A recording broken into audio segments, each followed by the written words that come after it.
Ekiti Television, taking you further.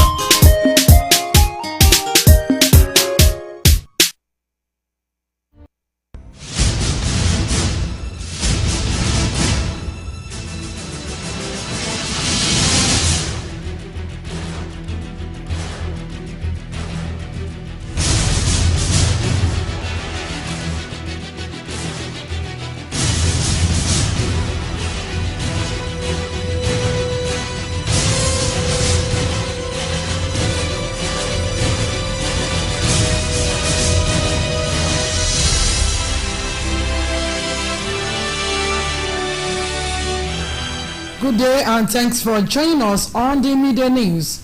I am Abimbola Adegboyega. Today is Democracy Day, also known as June 12 in Nigeria. This year's Democracy Day marks the second such celebration under President Tinubu's administration and comes amid a renewed national conversation on democratic reforms, constitutional amendment, and effort to deepen national unity. Democracy Day officially marked on June 12 each year commemorate the historic 1993 presidential election, widely regarded as the freest and fairest in Nigeria's history. The election was won by the late Chief MKO Abiola but annulled on June 1993 by the then military regime of General Ibrahim Babangida, triggering years of civil agitation that ultimately culminated in the restoration of democratic rule in 1999. Meanwhile, the federal government had earlier declared today as public holiday to mark Democracy Day. The chairman of the All Progressive Congress in Ekiti State, Mr. Shola Elesin, has revealed that the party has commenced mobilization and strategic action to galvanize support for the party ahead of the 2026 governorship poll. Elesin explained that the party's action followed the release of the timetable for the Ekiti governorship election by the Independent National Electoral Commission. The party chairman, alongside Deputy Governor Okinlo Amunisa Diafuye, and leaders of the party met with APC women leaders across the 3 senatorial districts of the state to strategize on how to mobilize the women folk ahead of the election. The APC chairman assured that the upcoming governorship primary will be handled with competence and professionalism, despite the overwhelming endorsement for Governor Biodun Oyebanji by various stakeholders. Mr. Elesin, who described the women as great mobilizers, expressed confidence that the leaders will work assiduously to ensure that the party emerge victorious in the forthcoming poll. Our former Deputy National Chairman of the People's Democratic Party, PDP, Chief Olabode Joy, has called on President Bola Tinubu to reinstate suspended Rivers State Governor Fumbara, aligning the appeal with the spirit of June 12 Democracy Day. George, in an open letter to commemorate the 32nd anniversary of the June 12, 1993 presidential election, won by the late Chief MKO Abiola but annulled on June 23, 1993 by the General Ibrahim Babangida, said if Tinubu could forgive Governor Babajide Sanwo-Olu of Lagos State, then he should extend the same gesture to Fumbara. Fumbara was suspended by Tinubu on March 18 due to political tension in the whole bearing state. The Pan-Yoruba Socio-Economic and Political Organization Afenifere State Chapter has joined the rest of the nation in commemorating this year's Democracy Day, the day which serves as a solemn reminder of Nigeria's struggle for democratic governance and honors the acclaimed winner of the annulled June 12, 1993 presidential election, Chief MKO Abiola. At its June meeting, the Ekiti Afenifere paid tribute to Chief MKO Abiola, acknowledging his immense sacrifice in the pursuit of democracy and recognizing the lasting impact of his legacy on Nigeria's democratic development. In a statement jointly signed by the chapter chairman, Elder Yemi Alade, Secretary Omoyeni, and Publicity Secretary Chief Biodun Akinfashai, the group expressed solidarity with the Abiola family and all the families who suffered losses during the democratic struggle and called on the government and relevant stakeholders to provide financial assistance to these families as a means of addressing the injustice they endured. The group reaffirmed its dedication to democratic values and emphasized its continued commitment to honoring the heroes of democracy, promoting justice, equity, and good governance in the country. And the Speaker of the State House of Assembly, Mr. Iroyin Ojokanri, described the late political icon Chief Moshood Abiola as a true hero who believed that the people's mandate was worth dying for. Ojokanri, in a statement to mark this year's Democracy Day, said a true politician must be able to attach value to the mandate given to him by the electorate and be willing to stand firm in times of adversity. While noting that politics is a blend of comfort and trials, the lawmaker stated that the life and resilience of the late winner of the June 12, 1993 presidential election has thrown a challenge to present-day politicians on the need to lead from the front, take responsibility, bear liabilities, and work hard to earn the people's trust. The Executive Speaker commended the effort of all who fought for the June 12 mandate and Nigerian democracy in general, noting that democracy has better guaranteed the right and freedom of citizens. Ojokanri highlighted the role of lawmakers as critical, being the voice of their constituencies and by extension the people across Nigeria, adding that some infrastructure projects attracted to constituencies came after intense lobbying and agitations by various representatives. He expressed conviction that the people of Ekiti will again express their electoral will convincingly in next year's June election to return the incumbent Governor Biodun Oyebanji for another term in office, noting that the governor has delivered according to specification and public expectations. Political economics professor Pat Otomi has urged Nigerians to stop embracing some politicians in the country, describing them as thugs and tropical gangsters. In a post shared via his ex, Professor Otomi emphasized the need for Nigerians to liberate themselves from political leaders whose actions, he said, continue to damage the country's progress. He also linked the spirit of June 12 to the leadership struggle championed by the late Chief M.Q. Abiola, whose annulled 1993 election victory is widely regarded as a pivotal movement in Nigerian democratic history. The Corps Marshal of the Federal Road Safety Corps, FRSC, Malam Shehu Mohammed, has called on Nigerians to prioritize safety and demonstrate moderation and care for others while using the road. In a statement issued in Abuja to mark the 2025 edition of Democracy Day, said the day typically witnessed increased human and vehicular movement, which, if not well managed, could result in avoidable road crashes. He appealed to the public to avoid actions that reflected disregard for traffic rules and endanger the lives of fellow road users. Mohammed emphasized that roads were shared spaces that require discipline, orderliness, and mutual respect among users to ensure safety and stability. He urged all Nigerians to drive responsibly, obey traffic regulations, and avoid dangerous practices such as driving under the influence of alcohol or drugs and driving against traffic flow. And an Ilawe Ekiti Magistrate Court, presided over by Chief Magistrate Timothy Wabe, has ordered a suspended Iroyin of Iroyin Quarter in Ilawe Ekiti Sunday at Tolaju to immediately vacate Iroyin, the traditional resident designated for the incumbent Iroyin located in Ibeku, Ilawe Ekiti. The court's order followed a motion filed by the Alawe of Ilawe Ekiti, Obadebanji Ajibade Alabi, asserting that the residence is reserved exclusively for the current Iroyin, who served as a deity priest in the community. In his ruling, Magistrate Abe emphasized that Mr. Chief Adetolaju should vacate the premises due to the appointment of a new acting Iroyin. The federal government has announced that the Nigerian civil service will become fully paperless by December. Head of the Civil Service of the Federation, Dr. Didi Wasinchak, made the announcement at a briefing in Abuja to commemorate the 2025 African Public Service Day and Civil Service Week. Speaking at the week, Wasinchak said that the move was in line with the Federal Civil Service Strategy and Implementation Plan 2021-2025, which is set to conclude at the end of the year. Late Afrobeat pioneer Fela Anikulapo Kuti has been inducted into the 2025 Grammy Hall of Fame for his 1976 classic album, Sumbi. The Recording Academy announced the induction during the week, noting that the album met the critical criteria for recording with lasting qualitative or historical significance. Only works released at least 25 years ago are considered for the honor. Sumbi now joins other notable entries such as albums by Jay-Z, Zantana and Cat Steven in the Grammy Hall of Fame collection. Fela's elder son Femi Anikulapo Kuti shared the news via his official S handle.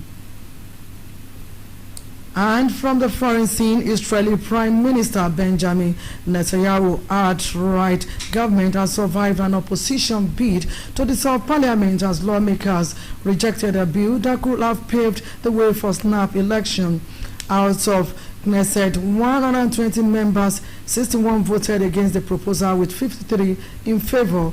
The opposition had introduced the bill hoping to force election with the help of ultra-Orthodox parties and the governing coalition angry at Netanyahu over the contentious issues of exemption from military service for their community. While the opposition is composed mainly of centrist and leftist groups, ultra-Orthodox parties that are propping up Netanyahu's government had earlier threatened to back the motion. The result of the votes on Thursday morning, however, showed that most ultra-Orthodox lawmakers ultimately did not back the opposition bill, with just a small number voting in favor. Israel has informed U.S. officials that it is prepared to launch a military operation against Iran. However, the report cited a senior defense official saying that the U.S. anticipates Iran may retaliate by targeting American sites in neighboring Iraq. The growing threat of regional escalation reportedly contributed to the U.S. State Department decision earlier to advise American citizens to leave the area. As part of the precautionary measures, the State Department ordered the departure of non-emergency government personnel from Iraq, citing heightened regional tensions. In addition, the Pentagon authorized the voluntary departure of military family members stationed across various locations in the Middle East. The ex-state governor, Mr. Abiodun Oyebanji, has expressed condolences on the passing of the chairman of the State Education Trust Fund, Professor Caleb Igbalajobi. Governor Oyebanji, in a statement signed by Special Advisor on Media, Yinka Oyebode, described the late professor as a distinguished Ekiti leader and a renowned scholar who demonstrated a great commitment to the development of the educational sector in the state and in the country at large. The governor described the Efala Yebon professor as a truly patriotic Nigerian, a man of honor, a firm believer of Ekiti project. He said the late Igbalajobi will be missed for his immense contribution to scholarship, wise counsel, and nation building, especially his role as chairman of the State Educational Trust Fund, where he served until he breathed his last. The governor urged the children and family of the renowned professor to be consoled with the fact that the late Igbalajobi lived a good life of service and left a good name. And that's it on the Midday News. Thanks for watching.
kí yín káàbọ̀ sínú ìròyìn ọjọ́ kan rí láti iléeṣẹ́ tẹlifíṣàn ìpínlẹ̀ Èkìtì tó kalẹ̀ sílùú nílùú Àdó Èkìtì.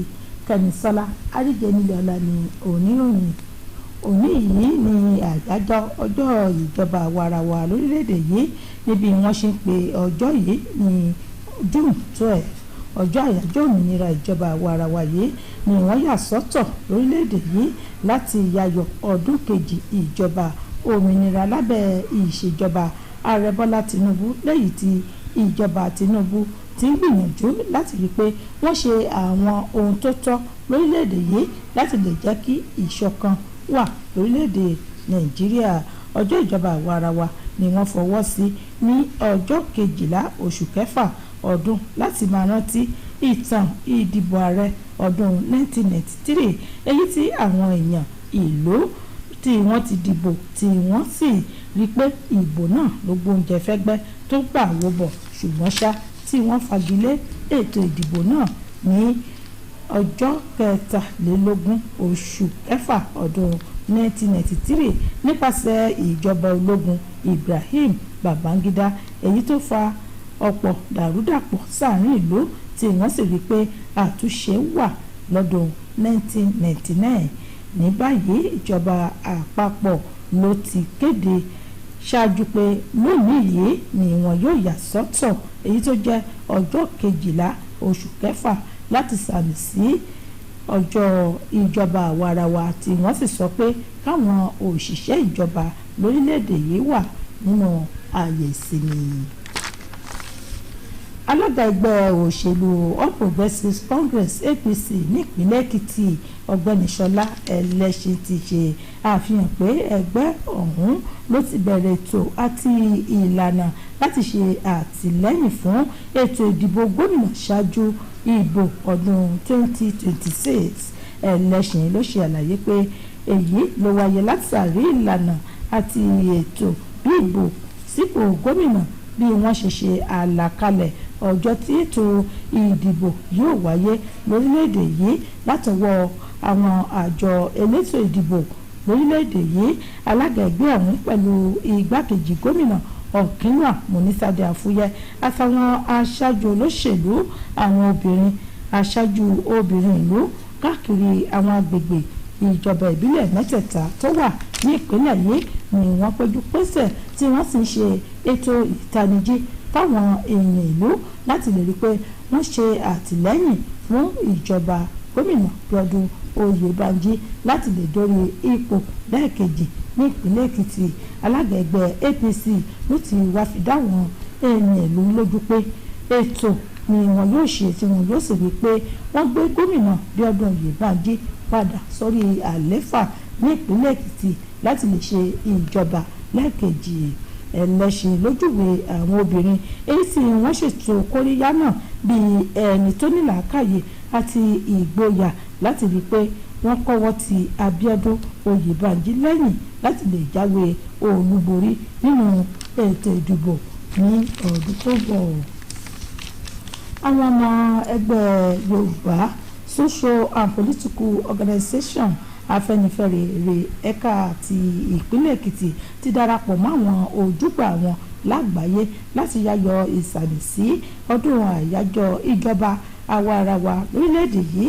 Ọjọ́ yìí ni wọ́n ṣe ìrántí àwọn ìṣẹ̀lẹ̀ làásìgbò èyí tó wáyé nínú ètò ìdìbò ààrẹ ìjọba àwarawa èyí tí wọ́n ṣe lórílẹ̀‐èdè yìí, èyí tó wáyé lọ́jọ́ 12 oṣù kẹfà ọdún 1993 lẹ́yìn tí olóyè MK Abíọ́lá ti jáwé olúborí, ṣùgbọ́n ṣá tí wọ́n sì fagilé ètò ìdìbò náà. Nínú àtẹ̀jáde kan, alága ẹgbẹ́ náà alága Yẹmí Aládé ló fọwọ́ sí i lábẹ́ ètò ìṣàkóso akọ̀wé rẹ̀ olóyè Akin Fáṣàì. Ẹgbẹ́ ọ̀hún ló kẹ́dùn pẹ̀lú ẹbí olóògbé Abíọ́lá èyí tí wọ́n farapa tí wọ́n sì farakásá níbi wọ́n ṣe pàdánù ìkan pàtàkì láàrin ẹbí náà. Olóyè Abíọ́lá ni wọ́n pàdánù lákòókò ètò èyí tí ó wáyé tí wọ́n sọ pé ìjọba àtàwọn ẹni ọ̀rọ̀ kan lẹ́ka ètò òṣèlú ni kò gbúdọ̀ tẹ́tí láti ṣe àwọn ètò ìrànlọ́wọ́ èyí tó yẹ fẹ́ bí ọ̀hún láti lè rí pé wọ́n fi ẹ̀mí ìmoore wọn hàn sí ẹbí MKO Abiola. Ẹgbẹ́ náà ló ṣe àtẹnumọ́ rẹ̀ pé ìjọba àwarawa ló wà láti rí pé wọ́n bọlá àti iyì fún àwọn akọni èyí tí wọ́n ti fi ẹ̀mí wọn lélẹ̀ fún ìdàgbàsókè àti ìgbéga lórílẹ̀‐èdè yìí. Olórí ilé ìgbìmọ̀ asòfin ní ìpínlẹ̀ Èkìtì ọ̀gbẹ́ni Adéoyè Àríbàsóyè ti gbóríyìn fún olóyè Moshood Abiola gẹ́gẹ́ bí akọni tó dára rẹ̀ lójú tó sì rí pé ó ṣe iṣẹ́ takuntakun àtàwọn ohun tó yẹ láti ṣe lórílẹ̀‐èdè yìí láti lè jẹ́ kí ìjọba àwa-ara-wa rẹ́sẹ̀ walẹ̀ lórílẹ̀‐èdè Nàìjíríà. Ó tẹnumọ́ pàtàkì ìdúróṣinṣin rẹ̀ àti àwọn ìpọ́njú èyí tó là kọjá láti lè jẹ́ kí orílẹ̀‐èdè yìí dúró re lábẹ́ ètò ìṣàkóso ìjọba àwa-ara-wa. Àríbàsóyè ló gbóríyìn fún ipa ribiribi fún sísapá láti rí pé òun jáwé olúborí nínú ètò ìdìbò náà, ṣùgbọ́n ṣá tí wọ́n sì fagilé ètò ìdìbò náà ní ọjọ́ 12 oṣù kẹfà ọdún 1993 lórílẹ̀‐èdè yìí láti rí pé ìjọba àwarawa ni wọ́n jáwé olúborí tí wọ́n sì gba ìjọba lọ́wọ́ ìjọba ológun ní bó ṣe fi ìgboyà rẹ̀ hàn pé àwọn ọmọ ìpínlẹ̀ Èkìtì ló ti ṣe àtẹnumọ́ rẹ̀ wípé wọn yóò rí pé wọ́n gbárò ti gómìnà Bíọ́dún Oyèbánjí lẹ́yìn láti rí pé ó padà sípò lẹ́ẹ̀kejì láti ṣètò ìjọba ní ìpínlẹ̀ Èkìtì.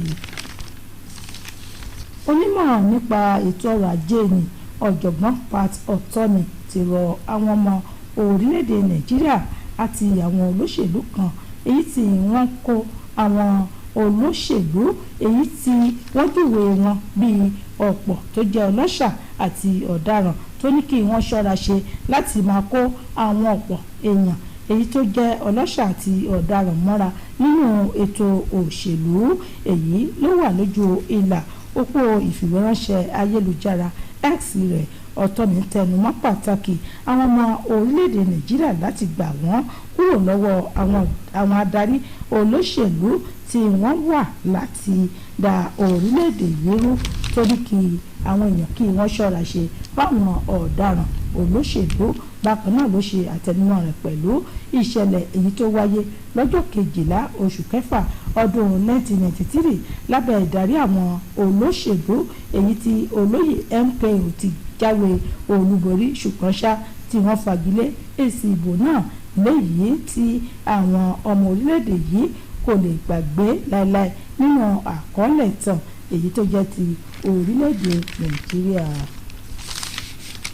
Ọ̀gá àgbà àjọ ojú pópó ní Malam Shehu Mohammed ti pé àwọn ọmọ orílẹ̀-èdè Nàìjíríà láti rí i pé wọ́n mú ètò ààbò ojú pópó lọ́kùnkúndùn lóòrèkóòrè lákòókò tí wọ́n bá wà nínú ọkọ̀.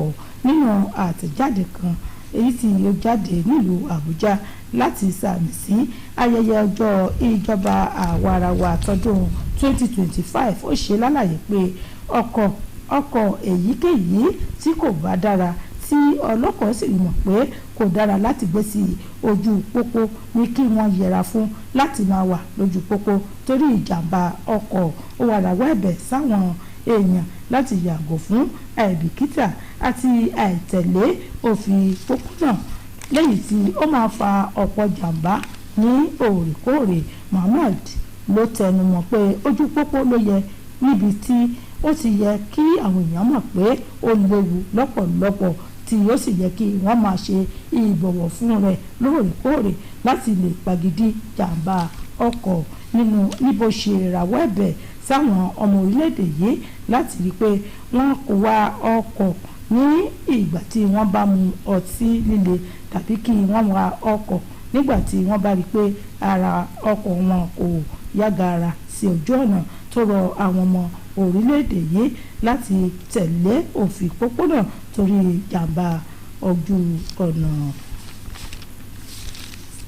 Ilé ẹjọ́ májísírèètì tó wà nílùú Ìlàwọ̀ Èkìtì ti dájọ́ fún olóyè Timothy Abe pé kí ó lọ dáwọ́ dúró bí ọ̀rọ̀ ní ti ìrọ̀rín ládùúgbò kan tó wà nílùú Ìlàwẹ̀ Èkìtì. Bákan náà ni wọ́n pàṣẹ fún ọ̀gbẹ́ni Sunday Adétọ́lájù láti kúrò lórí oyè ọ̀wá ọ̀rìn èyí tí ó jẹ́ ibùgbé tí wọ́n yàn fún Ọ̀rọ̀rìn èyí tó wà ní Àgbékù nílùú Ìlàwẹ̀ Èkìtì. Ilé ẹjọ́ ọ̀hún ló tẹ̀lé òfin ẹ̀sùn èyí tí Aláwẹ̀ ìlú Ìlàwẹ̀ Ọba Adébánjí Àlàbí fi síta pé ibi tí wọ́n yàn fún Ọ̀rọ̀rìn tó jẹ́ òrìṣà lágbègbè náà ni àwọn èèyàn fẹ́ gbà tí yóò sì sọ pé káwọn èèyàn kí ó kúrò lójúbọ òòṣà ọ̀hún. Nínú ìdájọ́ rẹ̀ adájọ́ magistrate Abe ṣe àtẹnumọ́ rẹ̀ pé ọ̀gbẹ́ni Adétọ́lájù ló gbọ́dọ̀ kúrò lágbègbè náà nítorí yíyàn èyí tí wọ́n ṣẹ̀ṣẹ̀ yan adelé Ọ̀rọ̀rìn tuntun nílùú Ìlàwẹ̀ Èkìtì. Ìjọba àpapọ̀ ló ti kéde pé àwọn òṣìṣẹ́ ìjọba lórílẹ̀‐èdè yìí yóò máa ṣiṣẹ́ wọn láì lo ìwé èyí tí a mọ̀ sí pépà nínú iṣẹ́ wọn gbogbo tí wọ́n bá ń ṣe látinú oṣù kejìlá ọdún tí a wà yìí. Olórí àwọn òṣìṣẹ́ ọba lórílẹ̀‐èdè yìí dókítà Dìdí Wàsánjákì ló fi èyí léde nílùú Àbújá láti sàmì sí àyájọ́ ìrántí ọjọ́ àwọn òṣìṣẹ́ nílẹ̀ Áfíríkà tọdún yìí àti ọ̀sẹ̀ àwọn òṣìṣẹ́. Nígbà tó ń sọ̀rọ̀ Wàsánjákì sọ pé ìgbésẹ̀ náà ló wà níbàámu pẹ̀lú ìlànà iṣẹ́ látìjọba àpapọ̀. Nígbà tó ń sọ̀rọ̀ níbi ètò náà Wàsánjákì sọ pé ìgbésẹ̀ náà ló tẹ̀lé àṣẹ tó wá látọ̀dọ̀ ìjọba àpapọ̀ láti lè rí pé wọ́n ṣètò tó dára pẹ̀lú ìbámu tọdún 2021 sí ọdún 2025 tí yóò sì lópin ọdún yìí. Gómìnà ìpínlẹ̀ Èkìtì ọ̀gbẹ́ni Bíọ́dún Oyèbánjí ti kẹ́dùn lórí ìpapòdà alága tó ń ṣètò ìnáwó lẹ́ka ètò ẹ̀kọ́ nípìnlẹ̀ yìí ọ̀jọ̀gbọ́n Kẹ́lẹ́ Ìgbàlájọbí. Gómìnà Oyèbánjí ló fi èyí léde látọwọ́ olùdámọ̀ràn àgbà rẹ̀ lórí ọ̀rọ̀ ìròyìn Yínká Oyèbánjí. Ó júwe ikú rẹ̀ bíi àdánù ńlá nípínlẹ̀ Èkìtì tó júwe rẹ̀ gẹ́gẹ́ bíi tó wá júwe Kẹ́lẹ́ bíi aṣáájú rere tó farajì fẹ́tò ìdàgbàsókè. Oyèbánjí ló júwe ọmọ bíbí ìlú Ẹ̀fọ̀n ọ̀hún bíi ẹni tí ó dára. A kò ní rí jù báyìí nínú ìròyìn ọjọ́ kan rí fún ti ọ̀sán yìí. Ẹ káàsán.